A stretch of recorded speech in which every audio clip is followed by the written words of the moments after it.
জি, আসসালামু আলাইকুম। আমি doctor Mohammad Shariful Islam, plastic anaesthetic surgeon. আমরা টামি টাক করেছিলাম। ৮ দিন আগে আমরা টামি টাক করেছি।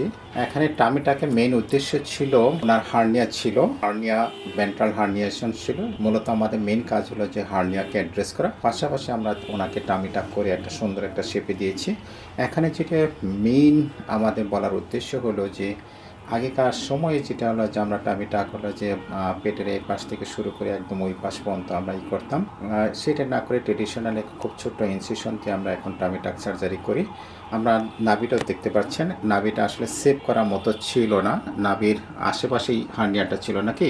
ইনশাল্লাহ আমরা নাভিটাকেও সেভ করতে পারছি এবং ইটস লুক লাইক অরিজিনাল। একদম আপনারা যদি দেখেন একদম অরিজিনাল, বোঝা যাবে না যে এটা করা সার্জারি করা। আমরা যদি দেখি, আমরা বলেন আপনি এখন কেমন আছেন? এখন আছে আলহামদুলিল্লাহ, আগের চেয়ে বেটার আছে।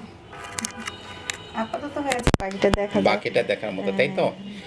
যেহেতু আজকে মাত্র 9 থেকে 10 দিন বা 8 দিন, সুতরাং হলো যে প্রাথমিকভাবে রেজাল্ট ওনার পছন্দ হয়েছে। এটা আসলে ডিপেন্ড করবে আরও 6 মাস, 3 থেকে 6 মাস। আমরা বলি যে 3 থেকে 6 মাস ওনাকে এই বিলটা করে থাকতে হবে, কারণ ওনার যে পরিমাণ হার্নিয়া ছিল সেটাকে আমরা যে সেলাই দিয়েছি, স্টিচ দিয়েছি, সেটা যদি বেল্ট মেনটেন না করে তাহলে কিন্তু সাডেন প্রেশারে সেলাইগুলো ছুটে যেতে পারে। সুতরাং একটু সাবধানতা অবলম্বন করবে এবং আমি মনে করি যে it's look like more younger than before marriage. বিয়ের আগে যেরকম একটা ছিল সেরকম একটা শেপে চলে আসবে ইনশাল্লাহ। আচ্ছা, আলহামদুলিল্লাহ ভালো।